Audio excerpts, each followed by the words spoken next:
नमस्कार दोस्तों, आपके अपने YouTube channel success class with Gautam sir में आप सबका स्वागत करते हैं। आज आप लोग के लिए स्टैटिक टॉपिक का एक बढ़िया टॉपिक रेडियो लेकर के आए हैं। रेडियो से भी स्टैटिक टॉपिक में काफ़ी क्वेश्चन पूछ दे रहे हैं, तो उन सारे क्वेश्चनों का एक संग्रह है। तो चलिए देखते हैं। रेडियो का आविष्कारक जी मार्कोनी। रेडियो के आविष्कारक जी मार्कोनी।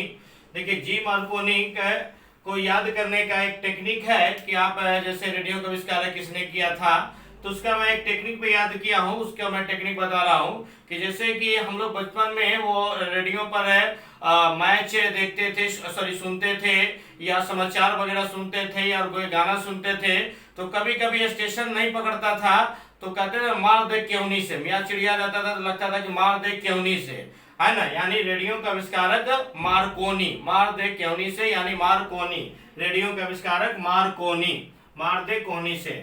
फिर इसके बाद है कि ये आपका सबसे पहले जी मार्कोनी ने 1900 ईस्वी में इंग्लैंड से अमेरिका के बीच बेतार है कि संदेश भेज करके ये चीज के शुरुआत किया, है ना। रेडियो की शुरुआत करेंगे।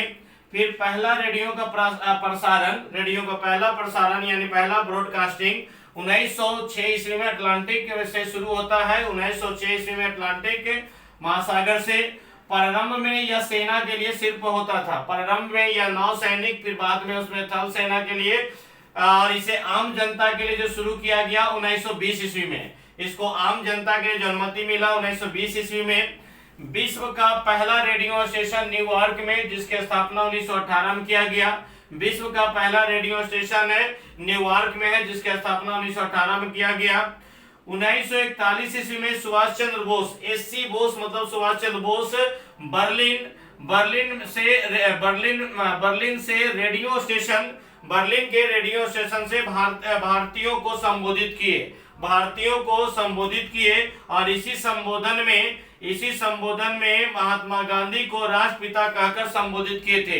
राष्ट्रपिता की उपाधि इसी संबोधन में किए थे, और यहीं पर है कि राष्ट्रपिता से अपना आशीर्वाद मांगे थे। कहा जाता है कि महात्मा गांधी और सुभाष चंद्र बोस के बीच में वैचारिक मतभेद था। महात्मा गांधी और सुभाष चंद्र बोस के बीच में वैचारिक मतभेद था। जैसा कि आप जानते हैं कि 1938-1939 के कांग्रेस अधिवेशन की अध्यक्षता है ना सुभाष चंद्र बोस के द्वारा किया जाता है। तो 1939 में जब ये कांग्रेस के अधिवेशन का जब चुनाव लड़ते हैं, तो अपोजिट तरफ से कि महात्मा गांधी ने पट्टाभी सीतारामैया को खड़ा किए थे, और पट्टाभी सीतारामैया को बड़ा बुरी तरीके से सुभाष चंद्र बोस पराजित कर देते हैं। जब ये पराजित हो जाते हैं पट्टाभी सीतारामैया, तो महात्मा गांधी इसे अपने व्यक्तिगत हार के रूप में ले लेते हैं और स्टेटमेंट देते हैं कि ये पट्टाभी सीतारामैया की हार नहीं, महात्मा गांधी की हार है। यहीं पर गांधी जी और सुभाष चंद्र बोस के बीच में वैचारिक मतभेद, झगड़ा शुरू होता है। सुभाष चंद्र बोस कांग्रेस पार्टी से इस्तीफा दे देंगे। इस्तीफा देने के बाद फिर कि वो अपना एक नया पार्टी बनाएंगे, फॉरवर्ड ब्लॉक की स्थापना 1939 में करेंगे। फिर वहां से भगते भगाते हैं कि ये चले आते हैं बर्लिन, और बर्लिन में आकर के आजाद हिंद फौज की स्थापना करेंगे। रास बिहारी बोस के साथ मिलकर के आजाद हिंद फौज को आगे बढ़ाने का काम करेंगे, और जर्मनी, जापान, ये सब की मदद से एक भारतीय फौज को खड़ा करेंगे। और यहीं पर है कि भारतीयों को संबोधित करने के लिए ये रेडियो स्टेशन का प्रयोग करते हैं, और यहीं पर इन्होंने नारा दिया था, दिल्ली चलो,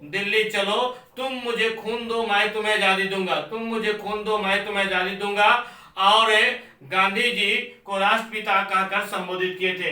फिर आगे देखते हैं कि रेडियो पर पहला विज्ञापन 1923 ईस्वी से शुरू हुआ। भारत में रेडियो प्रारंभ 1927 ईस्वी में रेडियो क्लब ऑफ बॉम्बे के द्वारा किया गया। भारत में पहला जो रेडियो प्रारंभ हुआ 1927 ईस्वी में रेडियो क्लब ऑफ बॉम्बे के द्वारा। फिर आप देखेंगे 1936 में इस रेडियो का नाम बदल के आकाशवाणी कर दिया गया। 1957 में 1957 में इसका नाम बदलकर ऑल इंडिया रेडियो कर दिया गया।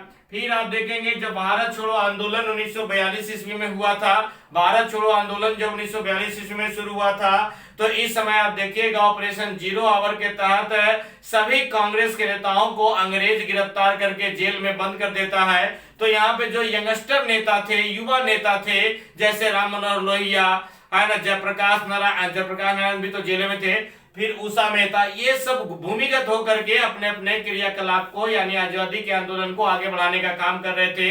तो यहाँ पे जो सबसे अहम भूमिका निभाए थे उषा मेहता अंडरग्राउंड होकर के, भूमिगत होकर के रेडियो प्रसारण कर करके अपने क्रांतिकारियों को जगाने का काम करती थी, दिशा निर्देश देने का काम करती थी। फिर बाद में पकड़ी जाती है तो ये भी जेल भेज दिया जाता है। अब ये रेडियो किस मंत्रालय के अधीन काम करता है, तो प्रसार भारती मंत्रालय के अधीन में। फिर है कि भारत का सबसे बड़ा रेडियो स्टेशन, नई दिल्ली के प्रीतमपुरा में है, और बिहार का सबसे बड़ा रेडियो स्टेशन मुजफ्फरपुर में है। तो ये इस प्रकार आपका ये वीडियो रहा। फिर मिलते हैं अगले वीडियो में, तब तक के लिए नमस्कार, जय हिंद।